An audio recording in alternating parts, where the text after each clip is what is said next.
আপনাকে ধন্যবাদ। ইতিমধ্যেই আমাদের লক্ষ্যে লোকারণ্য হওয়ার একটি আভাস আমরা পাচ্ছি। রাজশাহীতে আমার বিশ্বাস এই স্বাধীনতার পরে হয়তোবা আগামীকালকে একটি ইতিহাস হয়ে থাকবে। সেটা হচ্ছে এখানে লক্ষ লক্ষ লোকের সমাগম ঘটবে। আমাদের নেতাকর্মীর পাশাপাশি সাধারণ আমাদের এই রাজশাহী মহানগরবাসী তিনাকে এক নজর দেখার জন্য, তিনার কথা শোনার জন্য অধীর আগ্রহদের অপেক্ষা করছেন। আমাদের প্রিয় নেতা বিএনপির চেয়ারম্যান জনাব তারেক রহমান, তিনি কিন্তু এই 17টি বছর আপনারা জানেন ফ্যাসিস্টদের বিরুদ্ধে আন্দোলন সংগ্রাম করেছেন। তিনি বিএনপির নেতাকর্মীকে এক স্কাইপের মধ্যে দিয়ে একটি চেয়ারে বসে থেকে সারা 64টি জেলা বাংলাদেশের নেতাকর্মীকে তিনি নির্দেশ দেওয়া কিংবা তিনি এই দলকে সুসংগত করে রাখা ইতিহাসে আর কোনো নেতার আছে কিনা আমার জানা নাই। তবে আপনারা দেখেছেন আমাদের নেতা কর্মীরা এই 17 বছরে নির্যাতন হওয়ার পরেও এত মামলা হামলা গুম, প্রায় 20,000 নেতাকর্মী আমাদের হত্যা করেছে, প্রায় 25 লক্ষ নেতাকর্মীর নামে মিথ্যা মামলা দিয়েছে, গুম করেছে।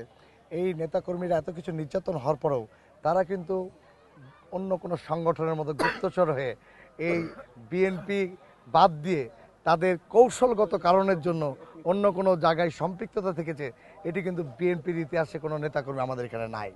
সেই জন্য এই দল আমাদের জাতীয়তাবাদী দল, শহীদ রাষ্ট্রপতি জিয়াউর রহমান যিনি বাংলাদেশের ঘোষণার মধ্যে দিয়ে প্রতিষ্ঠিত করেছিলেন, আমাদের নেত্রী যিনি আপসের নেত্রী, প্রায় 43টি বছর বাংলাদেশের মানুষের জন্য তিনি কাজ করে আপসীন হিসাবে আল্লাহ পাক তিনাকে সম্মানের সহিত এই দুনিয়া থেকে বিদায় দিয়েছে। আপনারা জানেন গত 30শে ডিসেম্বর আমাদের ছেড়ে আমাদের প্রিয় নেত্রী আমাদের মা চলে গেছেন। তিনার আত্মার মাগফিরাত কামনা করছি।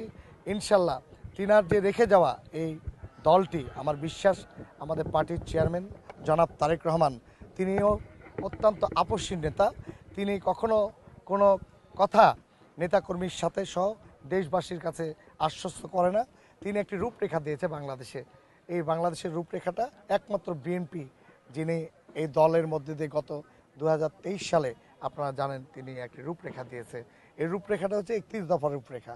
এই রূপরেখার মধ্যে মহিলা কার্ড রয়েছেন, ফ্যামিলি কার্ড, বিশেষ করে মেয়েদেরকে স্বাবলম্বী করার জন্য, মেয়েদের মর্যাদা ফিরে নিয়ে আসার জন্য, পরিবারে একটি মাকে তার আত্মসম্মান বোধ যেন ফিরে পেতে পারে, সেই জন্য এই মহিলা ফ্যামিলি কার্ড তিনি, আল্লাহ যদি ক্ষমতায় আসে, তিনি যদি প্রধানমন্ত্রী হয়, অবশ্যই এই মহিলা ফ্যামিলি কার্ড তিনি দিবেন। পাশাপাশি আমাদের কৃষি কার্ড এবং স্বাস্থ্য শিক্ষা বেশ কিছু ব্যবস্থা করেছে। আমার বিশ্বাস আগামীকালকে আমাদের সমস্ত প্রিপারেশন রয়েছে। ইনশাল্লাহ আমরা স্বাস্থ্য সেবা দেওয়ার জন্য অ্যাম্বুলেন্স আমরা এখানে রেখেছি। মোটরসাইকেলে আমাদের যদি কোনো রকমের কোনো নেতাকর্মী অসুস্থ হয়ে যায় সেই ব্যবস্থা করা আছে। এখানে ভ্যান, কাভার ভ্যান সব কিছু করা আছে, পানির ব্যবস্থা করা রয়েছে এবং আমাদের টিম রয়েছে ভলেন্টিয়ার, তারা বিভিন্ন যাদেরকে সাধারণ মানুষের যদি আসে তাদেরকে যেন দেখার এক সুযোগ করে দেওয়া হয়, সেই কাজ করা হবে ইনশাআল্লাহ। Thank you.